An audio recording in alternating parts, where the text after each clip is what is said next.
नमस्कार दोस्तों। सुशीला और भीम के एक बेटा था। उन्होंने अपने बेटे की शादी बड़ी ही धूमधाम से की थी। बहू के लिए सुशीला जी ने बड़े ही अरमान और सपने सजाए थे, लेकिन सुशीला की बहू बड़ी ही चालाक थी।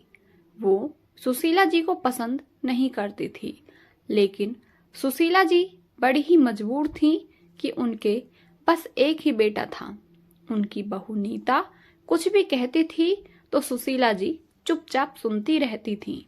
सुशीला जी की अब उम्र ढल चुकी थी और एक दिन वो इस दुनिया को छोड़कर चली गईं। आज सासू माँ की 13वीं है। मेहमानों के बीच उदासी ओढ़कर नकली आंसू बहाते हुए नीता अब दुखी हो गई थी। एक बुआ सास को छोड़कर बाकी सभी मेहमान जा चुके थे। अब उसे इंतजार था सास की विरासत में छोड़ी हुई चीजों को देखने का। उनकी अलमारी की चाबी की जानकारी केवल बुआ सास को ही थी। उसने सबके सामने अलमारी खोली।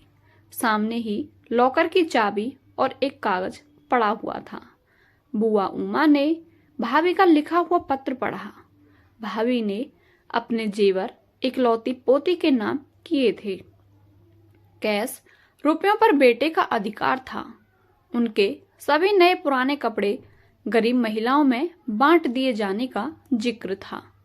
एक सीलबंद पैकेट था जिसके ऊपर एक पिन किए हुए कागज पर लिखा हुआ था, यह पैकेट बहू के लिए है, लेकिन वो इसे अपने बेटे मेरे पोते अंकुश की शादी के 1 वर्ष बाद ही खोल सकेगी। मेरी अंतिम इच्छा के अनुसार तब तक यह बैंक के लॉकर में रख दिया जाए। बेटे ने वह पैकेट बैंक के लॉकर में रखवा दिया। दिन गुजरते गए। 6 महीने बाद अंकुश की शादी हो गई। सगाई पहले ही हो चुकी थी। बहू आरती के घर में आते ही नीता ने कुछ राहत महसूस की। अब वो अपना ध्यान अपने पति और अपने स्वास्थ्य पर ही देना चाहती थी। वह बात बात पर बहू को निर्देश देती, लेकिन आरती उसके कहे को एक कान से सुनकर दूसरे से झटक देती। सास की कही हर बात का उल्टा जवाब देती। धीरे धीरे उसने सास को रसोई से बेदखल कर दिया। समय गुजरता रहा और नीता हालात से समझौता करती गई। अब एक साथ रहने वाले परिवारों का जमाना नहीं रहा जब सास बहू पर हावी हुआ करती थी। आज की बहुएं सास को अच्छा होने का मौका ही नहीं देती, बल्कि ऐसा माहौल पैदा कर देती हैं जिससे उसे बुरा साबित किया जा सके और मौका मिलते ही पति को लेकर उड़ जाती हैं।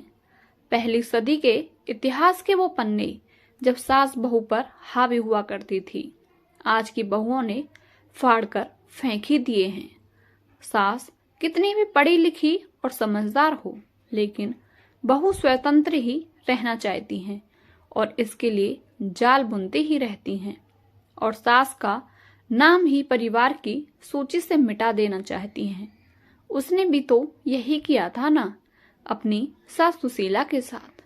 वो पढ़ी लिखी सुलझे विचारों की महिला थी और अपनी पुरानी विचारों की सास से मिले हुए कष्टों को भूलकर नीता को हर तरह की सुविधाएं, सहयोग और प्यार देकर सास के नाम पर लगे मनहूस धब्बे को हमेशा के लिए मिटाना चाहती थी और नया इतिहास रचना चाहती थी।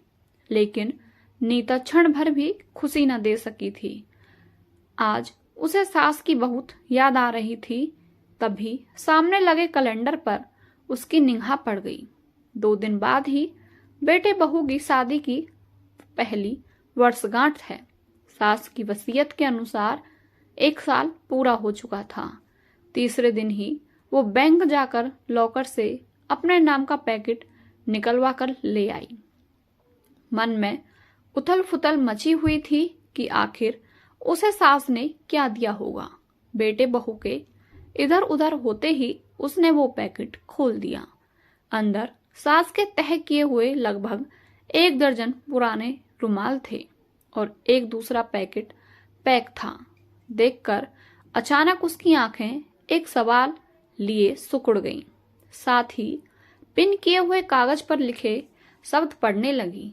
बहू, ये वो रुमाल हैं जिनसे मैं बेटे का विवाह होने के 1 साल बाद से मृत्यु तक आंसू पोंछती रही। यह पढ़कर उसकी आंखों से आंसू बहने लगे। रोते रोते उसने दूसरा पैकेट खोला। उसमें उतने ही बिल्कुल नए रुमाल थे और वैसा ही कागज का टुकड़ा पिन किया हुआ था। उसे कहीं से सास की आवाज सुनाई दी, बहू रो रही हो ना? ये रुमाल तुम्हें अपनी अंतिम सांस तक आंसू पोंछने के काम आएंगे। और उसने एक रुमाल उठाकर अपने आंसू पोंछ लिए और अपनी सास पर किए गए अत्याचारों को सोच सोचकर रोने लगी। लेकिन अब क्या कर सकती थी दोस्तों? हम जैसा व्यवहार दूसरों के साथ करेंगे, हमें बदले में ऐसा ही मिलेगा। आपको ये कहानी कैसी लगी हमें कमेंट करके अवश्य बताएं। और यदि आप हमारे चैनल कहानियों के दौर पर नए हैं तो हमारे चैनल को सब्सक्राइब करके बेल आइकन अवश्य प्रेस करें, जिससे आपको हमारी कहानी की नोटिफिकेशन समय पर मिलती रहे। मिलते हैं आपसे अगली कहानी में। धन्यवाद।